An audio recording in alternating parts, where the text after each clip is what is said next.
with the short ball, Hassan Ali.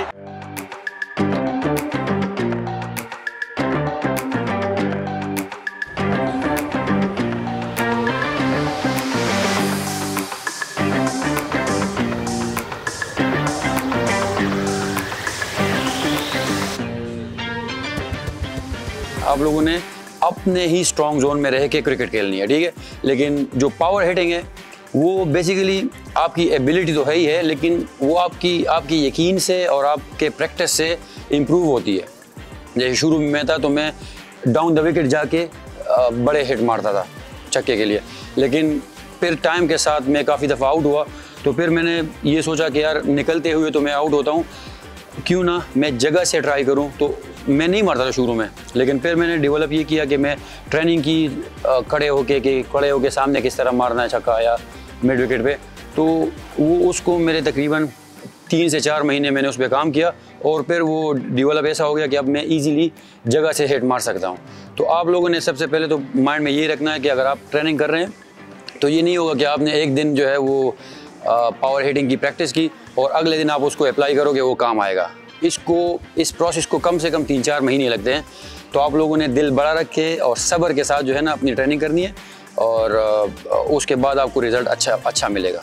Cricket में जो है ना मतलब 1 दिन में, 2 दिन में, 1 हफ्ते में आपको बहुत कम रिज़ल्ट मिलते हैं। तो जो भी शॉट आपने डेवलप करनी है, और आप लोग अभी यंग एज में हो, तो आप लोगों से मैं यही कहूँगा कि आप लोग जितने भी स्किल्स हैं, आप लोग देखते हैं कि कोई स्वीप मारता है, रिवर्स स्वीप मारता है, ठीक है, तो आप लोगों ने भी अपनी तरफ से अभी से स्वीप की भी प्रैक्टिस करनी है, रिवर्स स्वीप की भी करनी है, बड़े शॉट्स की भी करनी है, ठीक है।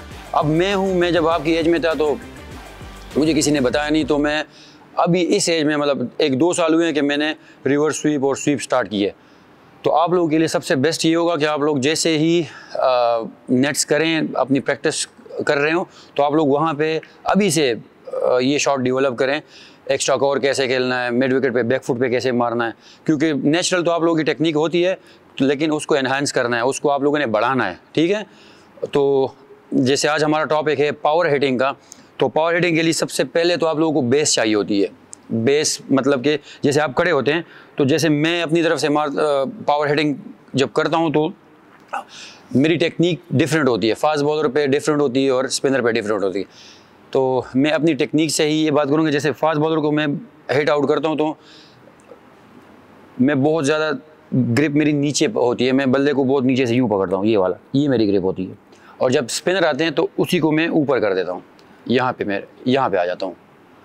अगर किसी ने देखा नहीं तो आप अगर PSL में मैं जितने भी हिट्स मारता हूँ तो मैं बैट को यहाँ से पकड़ लेता हूँ, क्योंकि स्पिनर पे आपको बॉल की लाइन में पहुँचना होता है, क्योंकि बॉल दूर पड़ता है, तो आप पहुँचे तो जितना भी बैट आपका बड़ा होगा वो इजीली पहुँचेगा वहाँ से।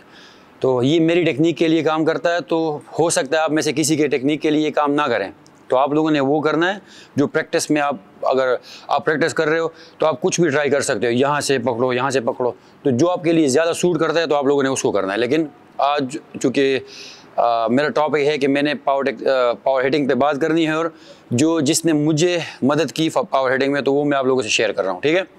तो सबसे पहले मैं जब जाता हूँ तो मैं ऑफ स्टम्प लेता हूँ। जैसे ये ऑफ स्टम्प है तो आप बाहर से पूछ लेते हैं कि ऑफ स्टम्प, ये गार्ड हो गया, और फिर यहीं पे खड़े हो जाते हैं। और अगर फास्ट बॉलिंग आ रही हो तो ये खड़ा हो गए। पावर हिटिंग जो है ये आपके सबसे पहले तो आपका माइंड क्लियर होना चाहिए। ये नहीं है कि अगर मैं हिट करूंगा तो आउट ना हो जाऊं, ये आपने माइंड में रखना ही नहीं है। आपने ये करना है कि मैंने सिर्फ बॉल को मिडल करना है, और आधा भी आपका मिडल होगा तो वो बाउंड्री से बाहर जाएगा, ठीक है। तो आपने पहले तो खुद पे यकीन रखना है कि मैं आधा भी शॉट मारूंगा तो ये बाउंड्री से बाहर चला जाएगा। सबसे पहली बात तो ये होती है, क्योंकि अगर आपके माइंड में ना हो कि यार या आप सोच रहे हो कि यार मैं मारूंगा शॉट तो आउट ना हो जाऊं या मुझे लग ना जाए, इस एज पे ज़्यादातर यही होता है कि यार कहीं बॉल लग ना जाए, ठीक है। लेकिन मैं अपने एक्सपीरियंस से आप लोगों को ये बता दूं कि जितना आपके दिल में डर होगा कि मुझे लग ना जाए, तो आपको उतनी ज़्यादा लगेगी। जब आप किसी के साथ मैच डालेंगे तो आपको कभी भी नहीं लगेगी, और अगर लगेगी भी तो वो जो है ना मतलब कहीं बहुत कम एक आधी लग जाएगी। वरना तो फास्ट बॉलर का क्या करता हूँ मैं, ये नीचे से पकड़ के बैट, मेरे माइंड में पहले ही होगा कि मैं आधा लगेगा तो छक्का होगा। ये यकीन आपको होना चाहिए कि मैं बड़ा हिट मारने लगा हूँ, लेकिन आधा भी लगेगा तो पहले आपके माइंड में यकीन हो, फिर जो भी आपकी टेक्निक हो। जैसे मैं खड़ा होता हूँ, मैं बिल्कुल नॉर्मल खड़ा होके, फिर आपने बॉल की, जो भी बॉलर आपको बॉल कर रहा होता है, आपको ज़्यादा आइडिया होता है कि यार ये कितना तेज़ है, उसकी पेस कितनी है, और ये ज़्यादा बॉल पीछे करता है या आगे करता है, या फील्ड से आप लोगों को आइडिया हो जाता है। आप लोग इतनी क्रिकेट खेल चुके होते हैं कि आपको फील्ड से आइडिया हो जाता है, तो आपके माइंड में पहले ये भी होता है कि ये बॉलर कहाँ पे करेगा। लेकिन अगर ये ना भी हो तो आपने जस्ट अपनी टेक्निक पे भरोसा करना है, और जो बॉल की लाइन है उसमें जाके आपने बैट को थ्रो करना है उसी लाइन में। तो सबसे बड़ी जो चीज़ है वो तो आपकी बेस हो गई, और दूसरा आपने जाके सिर्फ उस लाइन में बैट को घुमाना है। लेकिन अब मैं जब भी अपने मतलब मेरी बेस स्ट्रांग होती है और मैं बैलेंस में रहता हूँ तो मेरी पावर हिटिंग होती है। लेकिन जब भी मैं क्या करता हूँ, अक्सर बॉल को बहुत ज़ोर से मारने के चक्कर में मेरा जो फ्रंट फुट है वो ओपन हो जाता है। मैं क्या कर, जब जैसे अब मैं बहुत ज़्यादा ज़ोर से मतलब हिट मारने के चक्कर में जैसे यूँ, तो मैं यूँ कर देता हूँ, तो बैलेंस भी मेरा आउट हो जाता है और जो बेस है वो भी मेरा हिल जाता है। तो फिर कभी भी मतलब यहाँ पे मैं अगर 10 शॉटें मारता हूँ तो 10 में से 1 कनेक्ट हो जाती है यहाँ पे। लेकिन अगर मेरी बेस भी मजबूत हो और मैं लाइन में आता हूँ यहाँ पे, तो 10 में से 6-7 कनेक्ट होती है। 100% किसी की भी कनेक्ट नहीं होगी। ये आप लोग हमेशा याद रखिएगा कि अगर आपको कोई फुल टॉस भी फेंक रहा हो, अंडर आर्म भी फेंक रहा हो, तो 100% जो है ना वो प्रैक्टिस में भी और मैच में भी मतलब वो कनेक्ट नहीं होगी। तो आप लोगों ने ये माइंड में रखना है कि अगर 10 में से आपके 5-6 बॉल मिडल होते हैं तो ये आपका अच्छा दिन है, ठीक है। तो बाकी आप लोगों की कोई सवाल है तो आप लोग पूछ सकते हैं। सर मैंने पूछना था कि आप जो न्यू बॉल होती है उसको कैसे फेस करते हैं? न्यू बॉल को, जैसे मैंने पहले बात की कि हर किसी की अपनी टेक्निक होती है तो उसके मुताबिक वो खेलता है। तो जैसे मैं ऑफ स्टंप लेता हूँ, तो अगर कोई मेरे लिए आउट स्विंग भी कर रहा होता है, जैसे शाहीन शाह है फॉर एग्जांपल, उसको मैं नेट्स में खेलता हूँ, तो मैं ऑफ स्टंप लेता हूँ, तो मैं हमेशा कोशिश करता हूँ कि शाहीन शाह भी, हालांकि उसकी मुझे पता है कि 6 की 6 बॉल आउट स्विंग जाएगी, लेकिन मैं अपनी तरफ से कोशिश करता हूँ कि हर बॉल इसकी मुझे विकेटों में आएगी, विकेट्स में। तो वो क्या है कि मेरा हेड भी स्टिल होता है, और जैसे आप अगर अपने विकेट को सेव करते हैं, क्योंकि वो भी कोशिश करेगा कि बीच में ही बॉल करें, तो मैं इन स्विंग का वेट करता हूँ, और जो आगे पीछे या ड्राइव की बॉल करते हैं वो, या पुल की बॉल कर लेते हैं, तो उस पर नेचुरली ही आप चले जाते हैं। लेकिन मेरी कोशिश होती है कि मैं बॉल का वेट करूं, क्योंकि नया बॉल स्विंग होता है, तो अगर आप बॉल को चेस करेंगे, बॉल के पीछे जाएंगे, तो आपको डिस्टर्ब करता है। तो कोशिश यही करनी चाहिए कि आप नए बॉल का आप इंतज़ार करें, वेट करें, लेकिन ये कि बैलेंस रहें। जितने आप बैलेंस रहेंगे उतने ही आप जो है फास्ट बॉलर को ज़्यादा टैकल कर सकते हैं। किस बॉलर की टेक्निक देखते हैं वो आपको कैसी बॉल करेगा? बॉलर की टेक्निक जी, देखें इंटरनेशनल क्रिकेट में तो विकेट्स इतनी अच्छी होती है, फ्लैट होती है, कि वहाँ पे टेक्निक जो है तो मैटर करता है। जैसे अभी फॉर एग्जांपल मिचेल स्टार्क आता है, तो वो बड़े ओपन, उसकी टेक्निक ऐसी है कि उसका बॉल दिखता है हाथ में आके, आपको बड़ा अच्छा दिखता है कि जैसे बुमराह है तो वो उसका एक्शन ऐसा है कि आपको बॉल थोड़ा सा लेट जज होता है, या उसके एक्शन थोड़ा सा क्विक है दूसरे बॉलर से, वो चीज़ें होती है। लेकिन बॉलर्स की जो बॉलर की टेक्निक का मतलब आप कह रहे हैं कि उसका एक्शन किस तरह चेक करते हैं, वो तो एक एक्सपीरियंस से भी आ जाता है। लेकिन ये है कि जैसे मेरे लिए अगर left arm fast bowler ball करता है यहाँ पे, तो मैं वही कोशिश करता हूँ कि एंगल के साथ अंदर ही आएगा, तो मैं अपनी तरफ से अपने स्टम्प्स को कोशिश करता हूँ कि मतलब मैं ऐसे खेलूँ कि स्टम्प पे बॉल न लगे और मेरे पैड्स पे न लगे, ठीक है। तो जो यहाँ से करेगा, जब right arm fast bowler ball करेगा ओवर द विकेट, तो उसका एंगल बनता है बाहरी, क्योंकि जब स्विंग नहीं हो रहा होता है। तो फिर मेरी कोशिश होती है कि मैं जो भी थोड़ा सा या ड्राइव पे बॉल हो या थोड़ा सा खिंचा हुआ हो, तो मैं अपने बैट को मैं उसको फॉलो करता हूँ, मैं जाता हूँ। तो ये चीज़ आपको एक्सपीरियंस से आती है। ये मैं यूँ कहूँगा कि आप जितनी ज़्यादा क्रिकेट खेलेंगे वो आपको आइडिया हो जाता है कि कौन सा बॉलर उसको किस तरह खेलना है। लेकिन जितना भी तेज़ बॉलर होगा उसका अगर आप वेट करेंगे तो आप ज़्यादा फ़ायदे में होंगे। फ़कर भाई, आपसे मैंने क्वेश्चन करना था कि आप किस बॉलर को टारगेट करते हैं ज़्यादातर हिटिंग के लिए? देखें ये आपने बड़ा अच्छा सवाल किया, क्योंकि अक्सर हम लोग क्या करते हैं, हम लोग ये सोचते हैं कि यार मैं अगर जैसे किसी टीम के साथ मैच हो रहा है और उसमें जो सबसे अच्छा बॉलर है हम कोशिश करते हैं उसी को टारगेट करें, लेकिन ये वाइज डिसीजन नहीं होता। मेरे ख्याल में हमें टारगेट करना चाहिए जो उस टीम में सबसे हल्का बॉलर हो, या हल्का ना भी हो लेकिन जो आपको इजी लगे।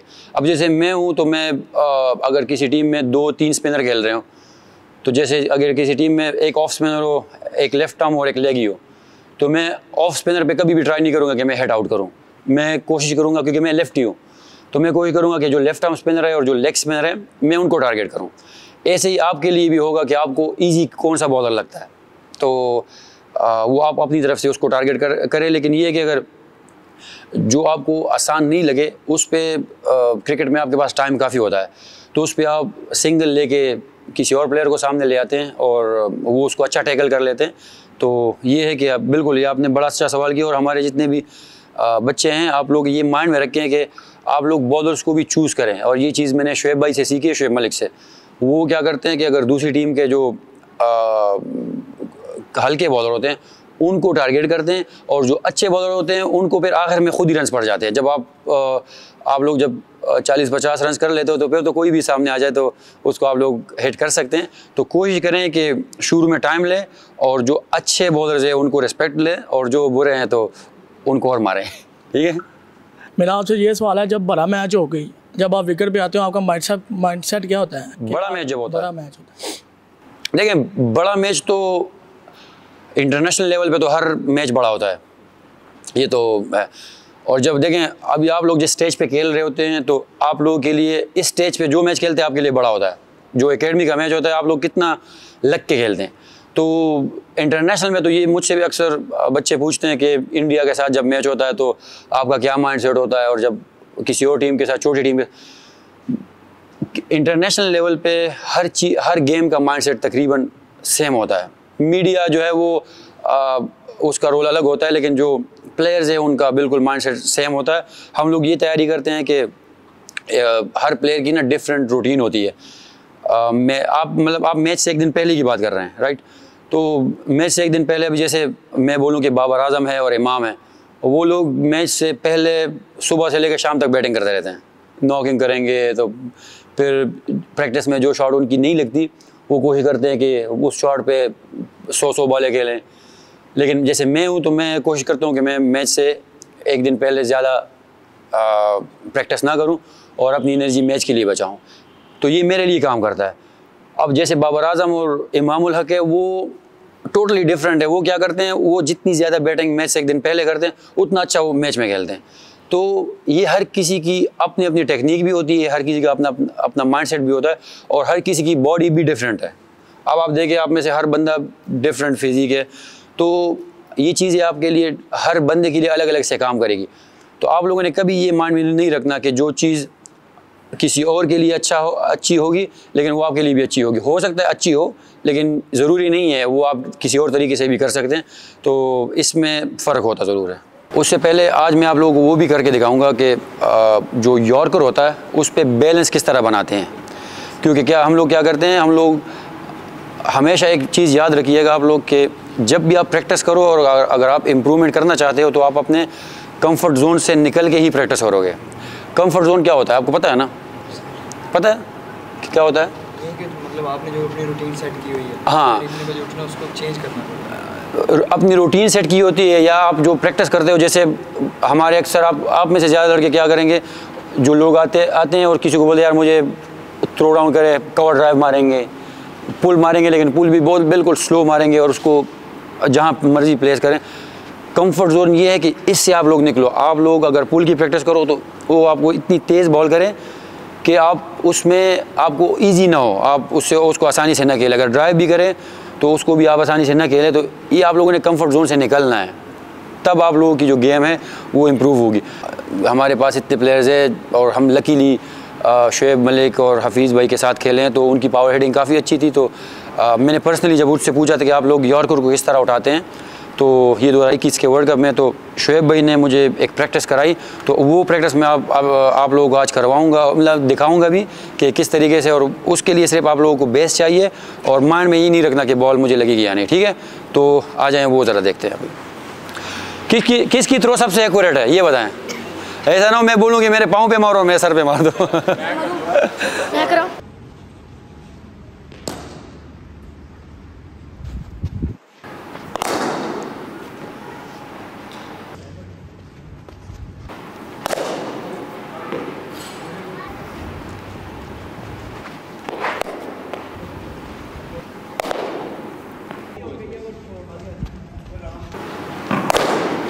हाँ हाँ लुक अच्छी है। Well left.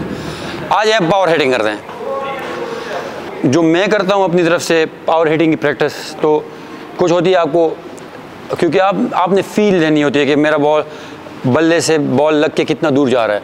और आम थ्रो जो है वो कोशिश मैं करता हूँ कि पहले जो है 20-30 बॉल वो इस लेंथ पे आए, सही है, फिर 20-30 बॉल वो इस लेंथ पे आए और उस इतने ही बॉल ऊपर यहाँ पे आए, ठीक है। और ये बड़े हिट्स लगते हैं लेकिन जब आपकी बॉडी बिल्कुल बैलेंस में होगी। अभी ये ट्राई करते हैं। स्टांस ले लिया, आपका बल्ला पूरा खुलना चाहिए यहाँ पे।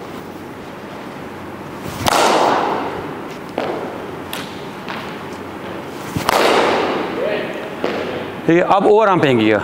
ये देखें, जो कंफर्ट जोन की बात कर रहे थे हम लोग, कंफर्ट जोन, ये थी एक किस्म की मेरी comfort zone, under arm ball फेंक रहे थे। अब ये ओवर आर्म फेंकेंगे, ये कंफर्ट जोन से एक स्टेप आगे चला गया, क्योंकि अब इसमें जो है ओवर थ्रो होगी, इसमें ऊपर नीचे भी हो सकती है, और ये क्योंकि ओवर आर्म है तो ये तेज़ भी आ सकते हैं। तो ये बहुत ज़्यादा हार्ड नहीं है, लेकिन जो कंफर्ट जोन था उससे थोड़ा सा एक स्टेप आगे चला गया, ठीक है। अब आप फुल टॉस फेंकिएगा, थोड़ा इधर आ जाए, इनको लग ना जाए, लेकिन फुल टॉस आप मुझे यहाँ से लेके यहाँ पे कहीं भी मारो, ठीक है। अब मारना है मुझे, ठीक है, चलें, ठीक है। बल्ले पे लगा है, छक्का हो गया पीछे। थोड़ा इधर आ जाए, बस यहाँ से एंगल के साथ यहाँ पे मारे, ठीक है, कहीं पे भी, यहाँ से लेके पाँव तक कहीं पे भी फुल टॉस। वेट करें। एक मिनट, मैं जब रेडी हो जाऊँ, ठीक है। क्योंकि पावर हिटिंग के लिए सबसे ज़्यादा जो बैलेंस चाहिए, आपको बैलेंस भी चाहिए, आपका हेड जो है वो स्टिल रखना चाहिए, ठीक है।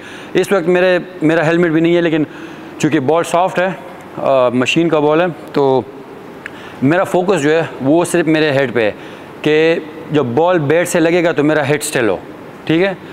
तो चले, थोड़ा सा बॉडी में पेंगे, बॉडी, ठीक है। आपका जब जहाँ पे हेड स्टिल होगा, बॉल अगर यही फुल टॉस यहाँ पे आएगी, ये तो मैं जानबूझ के नहीं करवा रहा, आप लोग बैठे हुए हैं, खड़े हुए हैं, तो आप यहाँ पे बॉल को फॉलो कर लेंगे। यहाँ पे आएगी तो भी आप फॉलो कर सकते हैं, नीचे होगी, लेकिन मेन चीज़ क्या है कि आपका जो सर है ये स्टिल कितना है। अगर आप इसको मूव करोगे, इसका मतलब एक तो आप प्रेशर ले रहे हो, और दूसरा ये कि आपकी बॉडी भी उस तरह के बैलेंस में नहीं है। मैं सही बताऊँ, मैं अपनी तरफ से कोई कोशिश नहीं करता कि मैं एक्सटेंड करूं बैट को। इसके ड्रिल्स है वो आप लोग यूट्यूब वगैरह में भी देख सकते हैं, लेकिन मैं जो इसके लिए प्रैक्टिस करता हूं अपनी तरफ से, बड़ी आसान है।